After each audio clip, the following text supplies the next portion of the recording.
Hi, I'm Tanya. Welcome to Rooted in Milton Community Voices.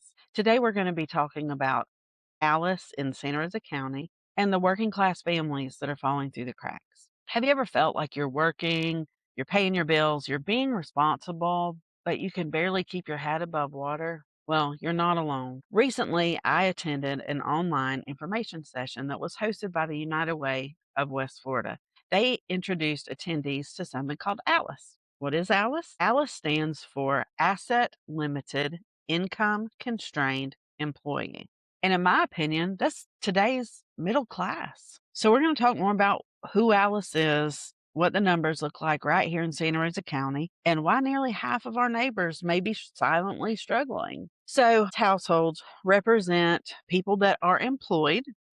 They earn above the federal poverty level, but they're still unable to afford the standard cost of living. I often find myself in this category as what I like to call robbing Peter to pay Paul. And they don't qualify for a lot of the government programs like food assistance, housing assistance, cash aid, Medicaid. Technically, on paper, they make too much, but do they really? So let's talk the numbers, break it down. The federal poverty level for one person is $15,960. If you have a family of four, it's $33,000. And if you add extra people, it's generally 5,680 per individual that you add. And there's no adjustment for cost of living unless you're in Alaska or Hawaii. So whether you're in Munson or you're in Miami, that level is going to be the same. So if you compare that to the Alice survival budget, Alice includes housing, transportation, healthcare, childcare, food, technology, because yes, as hard as it is to believe, Wi-Fi and a cell phone are considered necessities these days. Also included are taxes and a 10% contingency. And that survival budget varies per county. So even if you look at each individual zip code here in Santa Rosa County, that survival budget is a little bit different. And I'm going to post links if you want to look more into that. The links will be available for you. So right here in Santa Rosa County, to meet the Alice survival threshold, a single adult must earn 34,000. Two adults with two children, then to meet the survival budget threshold is $75,552. And if you have two adults with two children that require daycare, that number jumps to $88,212. And here's what really stood out to me. Depending on where you live in Santa Rosa County, 39 to 44% of the population meets the Alice criteria. That's nearly half of our community. So let's layer in wages. The average wage in Santa Rosa County, depending on where you look, but what I found was $51,318. Sounds decent, right? But let's look at the top three industries that were reported for our area. Number one on top of the list is trade, transportation, and utilities. The local annual wage for that industry is $42,069, while the state average for that industry is $61,291. That's a nearly $20,000 gap. And that also doesn't meet the average wage for the county either. Number two, this should be no surprise that leisure and hospitality is the second industry. We live in a beautiful place that folks like to come and visit. But the local annual wage for someone in that field is $25,272. The state average is only $37,261.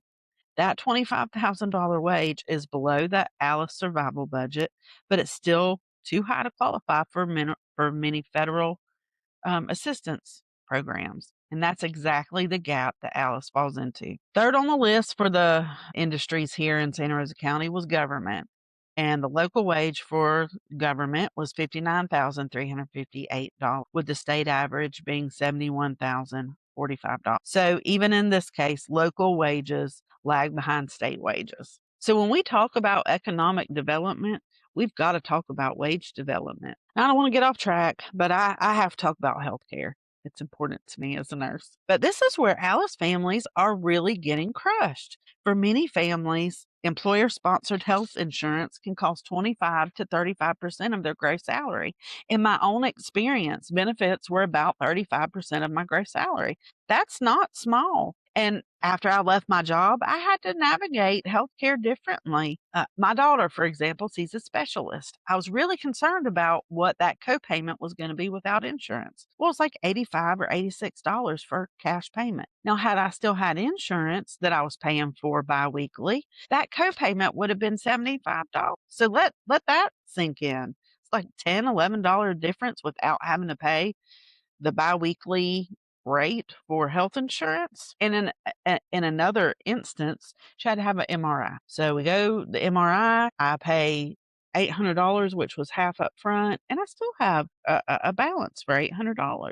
Had I known at the time that there was a radiology office in Pensacola that sees people without insurance and cash basis, from what I understand, MRI would have been $800. So I wouldn't have an outstanding balance. So why is insurance sometimes more expensive than cash? It doesn't make sense.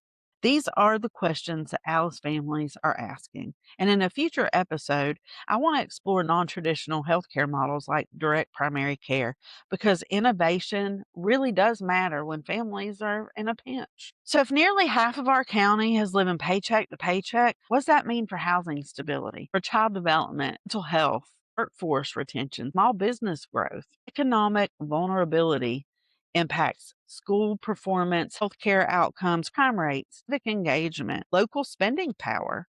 This isn't just about individual budgeting, it's about structural economics. If wages don't align with the cost of living, we create a working class that is constantly one emergency away from crisis. Think about, if you need a new battery, or you run over something and you can't get your tire plugged. I mean, for a lot of folks, that's a big deal. You chip your tooth and have to go to the dentist and get your tooth fixed. A lot of folks don't have the money for that, and this impacts all of us. So here's what I want us to think about. Are we attracting industries that pay sustainable wages? Or are we supporting workforce development that leads to upward mobility? Are we advocating for local policies that reflect actual living costs? Are we educating families about financial literacy and available resources? And maybe most importantly, are we talking about it? Because Alice doesn't always look like poverty. Alice looks like me, looks like you. It looks like your coworker, your neighbor, your child's teacher, your nurse, small business owner. Alice looks like stability, but it feels an awful lot like stress. If this episode resonated with you, I'd love to hear from you. Are you part of an Alice household? Do you work in one of these industries? Are you a policymaker, business owner, or community leader that has thoughts on solutions? That's exactly why I created this podcast, because sustainable communities require honest conversations. In upcoming episodes, we'll explore direct primary care, as I mentioned, local economic development strategies, workforce trends in Santa Rosa County, and real solutions, not just statistics. Until next time, stay rooted, stay informed, and let's keep building stronger communities together. I'm Tanya Fretwell. Thanks for joining.